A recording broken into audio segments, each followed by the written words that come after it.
तो ये हम लोगों की ग्रीड थी। पर आपने वेरी वेल यू सेड कि जयपाल रेड्डी जी, अगर उनसे कोई असहमत है तो वो उसके विचारों की कद्र करते थे और कन्विंस करने की कोशिश करते थे, नहीं तो कन्विंस हो जाते थे। वो एक हार्ड लाइनर नहीं थे। हमारे बीच है नीरजा चौधरी जी, जो कि एक जर्नलिस्ट है लगभग 3 दशकों से या उससे ज़्यादा समय से। जयपाल रेड्डी जी के काफ़ी करीब रही हैं, उनके साथ काफ़ी काम किया है और मैं उनसे आग्रह करूँगी कि वो इस पुस्तक के बारे में क्या सोचती हैं और अपने कुछ अनुभवों को, जो कि उन्होंने जयपाल रेड्डी जी के साथ कार्य के दौरान बिताए, हमारे साथ शेयर करें। धन्यवाद। मैं योगेंद्र जी से बिल्कुल सहमत हूँ जब वो कहते हैं ऐसे थे जयपाल रेड्डी। एक जमाना था जब, जिसका जिक्र योगेंद्र जी ने किया, जबकि हमारे राजनेता विचारों के साथ जूझते थे। हाल के समय में बहुत कम हो गई थी गिनती ऐसे लोगों की, लेकिन जयपाल रेड्डी ऐसे ही थे जिन्होंने विचारों के साथ संघर्ष किया और उनका कांस्टेंट इंटरेस्ट था। निधि को याद होगा, मुझे तो बहुत ही याद है, प्रेस कॉन्फ्रेंसेस में हम सुनते थे, बात करते थे वीपी सिंह देवीलाल की झगड़े के बारे में, अरुण नेहरू के इस्तीफे के बारे में, बाद में सोनिया गांधी, मनमोहन सिंह, साथ साथ रूसो, रसल भी बीच में आते थे। ये शाम की जो प्रेस कॉन्फ्रेंसेस होती है बिल्कुल सहज तरीके से होता था। ये उनकी बिल्कुल उनके व्यक्तित्व का हिस्सा था, उनकी सोच का हिस्सा था। जितना हिस्सा वो था, जो कि हर शाम को वो आते थे, सोच के आते थे कल की हेडलाइन क्या होगी,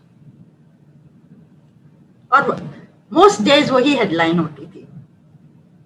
उसमें शब्दों के साथ जो वो खेलते थे ना, एलिटरेशंस, पन्स, बहुत ही मजेदार चीज होती थी। तो एक विचारों के साथ बैटलिंग विद आइडियाज की जो बात थी, उसके लिए याद किया जाता है जयपाल रेड्डी को, और लोग भूलेंगे नहीं। और वो किताब भी उसी का नतीजा है। मैं हैदराबाद गई थी जब वो किताब लिख रहे थे।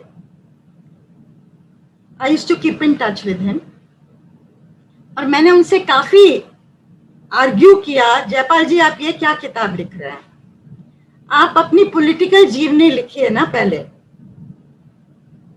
आपने इतना लंबा समय देखा है, इतने नेताओं को देखा है, चुनौतियों को देखा है, देश को बदलते देखा है।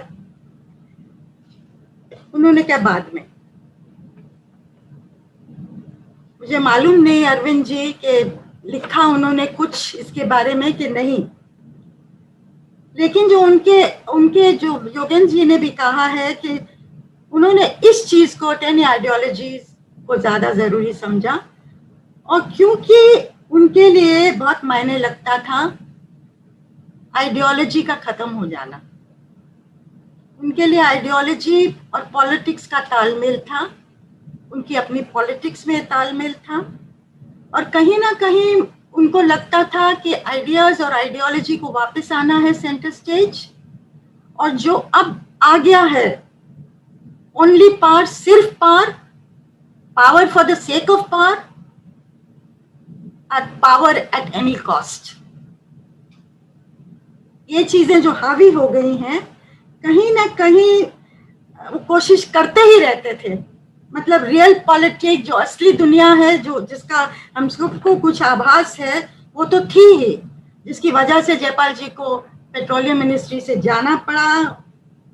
बहुत उनके लिए, हम लोग के लिए भी पेनफुल था, उनके लिए तो था ही। पर जिस तरह से राजनीति पावर के आसपास कंप्लीटली घूमने लग गई थी, कहीं ना कहीं उनकी चेष्टा थी कि कुछ फर्क पड़े उस चीज पर।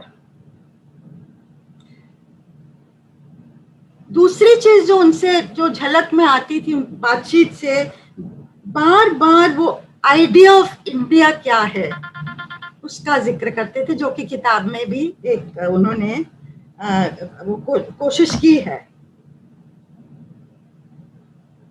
एक multi religion, multi racial, multilingual country, सबसे बड़ी दुनिया भर में, जहां मल्टीकल्चरलिज्म है, और उस मल्टीकल्चरलिज्म को कैसे डिफाइन किया जाए, difference between nation or nation state, nation held by culture, unity of culture, state by geographic limitations, boundaries, वो जो परिभाषाएं थी, जो distinctions थी, और कैसे नेशन स्टेट्स नेशन बने, ये बहस तो जारी है, पर उस तरफ जो जयपाल जी की लिखना, पढ़ना, बोलने का जो एक एफर्ट था, बहस को, नैरेटिव को, नेशनल नैरेटिव को उस तरफ ले जाना, वो उनका एक कंट्रीब्यूशन था जो कि किताब में भी झलकता है। जब वीपी सिंह ने मंडल का डिसीजन लिया था, जयपाल रेड्डी थे।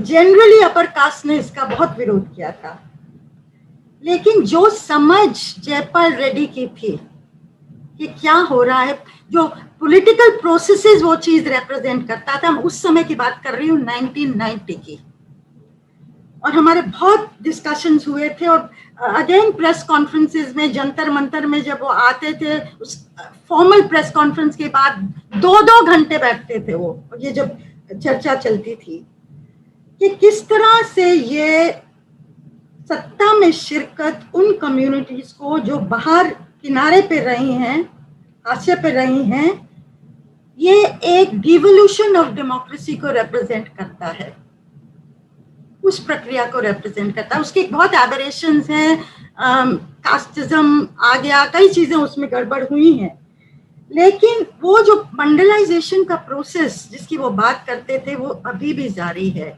ओबीसी से एमबीसी, दलित से महादलित, वो कम्युनिटीज जो एकदम किनारे पे थी, आज अपना हक मांग रही हैं, राइटफुली मांग रही हैं, अपनी जगह मान रही हैं अंडर द सन।